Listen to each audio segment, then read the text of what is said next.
धर्मेंद्र जी आज हमारे बीच नहीं रहे।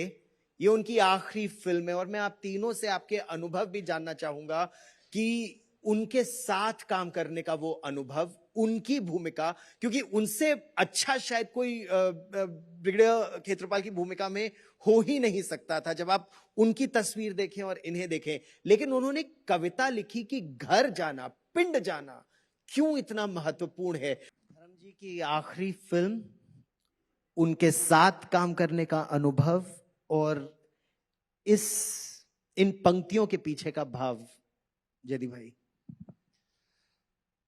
हाँ, कभी सोचा नहीं था कि ये उनकी आखिरी फिल्म होगी। क्योंकि मैं जब प्रोजेक्ट पे आया वो ऑलरेडी थे और मैं बहुत एक्साइटेड था। मेरे फादर बहुत बड़े फैन, कौन फैन नहीं रहा है उनका। इस देश में ऐसा कोई इंसान नहीं है जो उनका फैन ना रहा हो। और शूट के दौरान पापा उनसे मिले भी थे। मैंने अपने बाप को जिंदगी में कभी इतना नर्वस और इतना फैन बॉय मोड में कभी नहीं देखा था।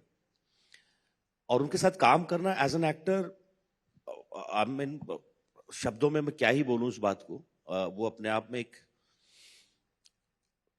लेकिन इतना बड़ा नाम, इतना बड़ा चेहरा, इतना लेजेंडरी फिगर भारतीय सिनेमा का, जब आप उनके साथ काम करते हो आपको ऐसा लगता है कि वो बहुत ही बच्चे हैं। उनके अंदर आज भी वो मासूमियत, वो प्यार, वो अटखेल लिया करना लोगों के साथ, मजाक करना, उनके वन लाइनर्स, वो हमेशा कमाल के होते थे। सेट पे आते ही पूरा माहौल बदल जाता था। एंड मुझे लगता है मैं इस मामले में बहुत ज्यादा लकी रहा हूं कि उनके मैक्सिमम सीन मेरे साथ है। तो वो यादें जो मेरे साथ रही उस पूरे शूट में, वो जिंदगी भर के लिए एक धरोहर है मेरे पास। इतने बड़े महानायक वो, और उनके साथ आपको काम करने का, और बहुत जो ये पंक्तियां हैं उनके दिल की हैं, जो लिखा गया है वो फिल्म में बहुत महत्वपूर्ण है। और आपके साथ उनकी बातचीत, वो कौन सी चीज है जयदीप भाई जो आपको याद आती है अभी भी? बहुत सारे भाई, मैं सच बता रहा हूं, उनका प्यार, जिस तरह से वो बात करते थे। और हम कितने किस्से सुन लो आप उनसे, बात उनके साथ बैठ के बात करने लगो तो उनकी पोइट्री, सिर्फ ये कविता तो हम फिल्म में लेके आ रहे हैं, वो बहुत अच्छी लिखते थे हमेशा से। बहुत सारी कविताएं सुनाई उन्होंने। और उनको बहुत अच्छी उर्दू लिखनी आती थी, बहुत अच्छी पंजाबी लिखनी आती थी, लैंग्वेजेस इतनी कमाल लिखते थे। और एक्टर तो आप सब जानते हो, मैं क्या ही बोलूं, छोटा मुंह बड़ी बात हो जाएगी। मैं एक दिन, एक सीन था, इसी दौरान, जब पोइट्री पढ़ रहे हैं, इसी दौरान हम कहीं पहुंचते हैं और वो जगह थोड़ी सी टेक्निकल थी। थोड़ी गलियां थोड़ी छोटी थी, तो वहां जाते थे तो वापस लेके आनी पड़ती थी गाड़ी, बैक ही रिवर्स गियर में लेके आ सकते उसको आप, क्योंकि उसको घुमाने की जगह नहीं थी वहां से। तो हमारे एक एडी थे, वो बोले कि सर आप आ जाओ, मैं पीछे कर लेता हूँ, जो ड्राइवर थे उस गाड़ी के, मैं पीछे कर लेता हूँ। तो उन्होंने बड़ा टाइम लगाया। मैं ठीक ठाक ड्राइव कर लेता, तो अगले अगले टेक में मुझे लगा धर्म जी अंदर परेशान हो रहे हैं बैठे बैठे, तो मैं खुद ही बैक ले लेता हूँ। तो वो एक टेक हुआ, मैं दूसरे टेक में बैठा, लेके गए, कट हुआ, अच्छा एक और लेंगे, मैंने वो बैक कर दी, तो बड़ा कम टाइम लगा। तो धर्म जी भी थोड़ा, अच्छा ठीक है कोई बात नहीं। 2 टेक और हो गए उनके। तो चौथे टेक के बाद, 5वें टेक के बाद वो फाइनली ओके हुआ, गाड़ी आगे खड़ी की मैंने वापस, उधर से आवाज आई ओके मूविंग ऑन। तो धर्म जी मेरी तरफ घूमते हैं, बोलते हैं पुत्र हुण तेनू ड्राइविंग लाइसेंस मिल जाना। तो मैं, ऐसा हो गया कि मैंने कहा यार कितने कमाल की वन लाइनर है इनके, कि उन्होंने देख ली ड्राइविंग, अब बेटा मैं तुझे ड्राइविंग लाइसेंस बनवा के दे दूंगा। तो ऐसे से बहुत सारे किस्से होते थे। उन्होंने मुझे किस दिन बोल दिया, मैंने बोला भी उस दिन, मैं सेट पे चिल्ला दिया था कि आज के बाद इससे बड़ा कॉम्प्लीमेंट मुझे कोई नहीं मिला। ऐसे ही कुछ बात कर रहा था मैं उनसे, बात करते करते उन्होंने ऐसे ऐसे गाल पे हाथ रखा और बोला कि ना सोना मुंडा मेरा बेटा। तो मैं, ऐसा हो गया मैंने, यार वो पूरे सेट को इतना प्यार से बात करते थे। बहुत हजारों किस्से, और हजारों किस्से हम सुनना भी चाहते हैं आपसे। अगस्त, आप आपके क्या अनुभव रहे? क्योंकि एक तरह से देखा जाए तो एक्टिंग आपको भी विरासत में मिली है, लेकिन उनसे क्या सीखने को मिला आपको? जी सर, सिर्फ काश मुझे और काम मैं उनके साथ कर पाया, कि सिर्फ थोड़ा काम ही था हमारा, मतलब इन सीन वाइज। पर जो जयदीप सर ने कहा वो बिल्कुल सही है। उनकी जो मासूमियत, जो प्यार वो आपको देते हैं, जब वो आपको छूते हैं ऐसे, सच में आपको लगता है कि आप स्पेशल हो। और कभी भी उनकी सीनियरिटी आपको वो दिखाते नहीं है कि मैं आपसे सीनियर हूँ, आपसे ऐसे बात करते हैं कि वो आपके दोस्त हैं, आपको बहुत सालों से जानते हैं। और मेरे लिए मतलब बहुत ही स्पेशल है क्योंकि सर ने 4 जनरेशन्स ऑफ माय फैमिली के साथ काम किया है और ये होता नहीं है। माय ग्रेट ग्रैंडफादर से लेकर me, and I really feel grateful कि आई गॉट दिस अपॉर्चुनिटी।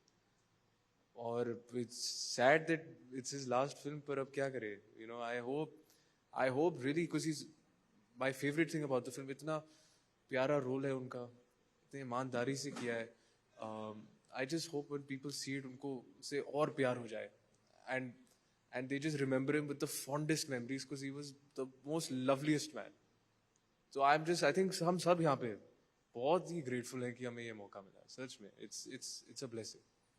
सिमर, आपके अनुभव, आपको क्या लगा कि उनसे धर्म जी के साथ काम करना और उनसे कुछ सीखने का आपको क्या मौका मिला?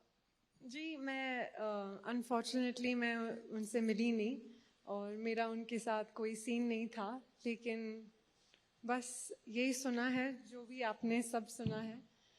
पर बस यही इच्छा थी कि काश मैं भी उनके साथ बैठ के ਉਹਨਾਂ ਦੇ ਨਾਲ 2-3 ਪੰਜਾਬੀ ਵਿੱਚ ਗੱਲ ਕਰਕੇ ਉਹਨਾਂ ਨਾਲ ਗੱਪੇ ਲੜਾਵਾਂ। ਤੇ I just think that he is someone who is the soul and the heart of this industry, and बहुत ही बड़ा ऑनर है मेरे लिए कि ये मेरी पहली पिक्चर है। तो बस हम पता नहीं कहीं, सॉरी बीच में इंटरप्ट कर रहा हूँ, चंडीगढ़ के बाहर कहीं शूट कर रहे थे और अगेन ड्राइविंग शॉट्स थे और पूरे शहर को पता चल गया कि धर्म जी आए हुए हैं और वहाँ सर जाम लग गया चारों तरफ। उस चौक पे जाने के लिए सब रास्ते पुलिस का बंदोबस्त भी था, पर वो हैंडल नहीं हो पा रहा किसी तरीके से भी। पूरा सिक्योरिटी परेशान है, पूरे लोग परेशान हैं और गाड़ी में बैठे हैं, गर्मी भी लग रही है और एक टेक हो गया क्योंकि इतना क्राउड वाला सीक्वेंस है, गाड़ियां भी चल रही हैं रोड के ऊपर, तो हमें दिखाना है कि ट्रैवलिंग कर रहे हैं। और 2 टेक के बाद अब गाड़ी खड़ी हो गई क्योंकि वहां कुछ क्राउड ज्यादा फैल गया कि धर्म जी आए, वो कंट्रोल नहीं हो रहा है। तो ये बैठे बैठे बोलते हैं 10 मिनट हो गए बैठे, तब तक तो शांत बैठे थे, तो सडनली घूमे, पुत्र कयामत तक ही खत्म हो जाएगा शॉट। मैंने कहा सर नहीं, कयामत की जरूरत नहीं आएगी, आज में खत्म हो जाए। तो मतलब इतने बहुत ही खुश दिल इंसान थे यार, बहुत ही खुश थे। तो आपसे सुनकर ही इतना अच्छा लग रहा है उनके बारे में। एक बार फिर अगर हम बात करें सेकंड लेफ्टिनेंट अरुण खेत्रपाल के रोल को निभाने के लिए, जिस तरह के आप लोगों के डायलॉग्स थे, अगर से आपके मन में वो कौन सा डायलॉग है कि अगर सेट में शूटिंग खत्म भी हो जाती थी, उनकी भूमिका जो आपके मन में हमेशा जीवित रहती है अभी भी, या अब आप उससे निकल पा रहे हैं? सर देखिए, जैसे हमने पहले कहा था, किसी ने सोचा नहीं था कि अरुण खेत्रपाल ये सब करेंगे जंग के मैदान में या उनके लाइफ में। तो ऐसी कोई स्पेशल ट्रीटमेंट नहीं दी थी उनको कि रिकॉर्ड करके उनके स्टेटमेंट्स लिए थे या फोटोज लिए थे, क्योंकि for everyone else he was just a young boy. जो उन्होंने किया was what made him a legend. तो वी डिडंट हैव, ऐसे कुछ नहीं था हमारे पास जो हम रेफरेंस, जैसे फोटोग्राफ्स थे, पर ऐसे कोई उनके लेटर्स जो वो उनके फादर खेत्रपाल साहब को भेजते थे, वो था हमारे पास। पर ऐसे कुछ, सिर्फ एक डायलॉग था जो आपने कहा, the no sir I will not abandon my tank, और वो हमारे लिए एक मोटो बन गया फिल्मिंग के दौरान। I think that was the only dialogue I had to get right. और वो प्रेशर था कि it's all coming to that one day and I have to get this one dialogue right. क्योंकि आप किसी भी आर्मी बैकग्राउंड से किसी से भी पूछो, वो बोलेंगे कि हाँ उन्होंने वो कहा था ना, वो नो सर वाला डायलॉग, वो सब जानते हैं ये डायलॉग। तो ये सही करना बहुत जरूरी था हमारे लिए, और वो तो अभी फिल्में देखेंगे तो सही किया है या नहीं वो पता नहीं।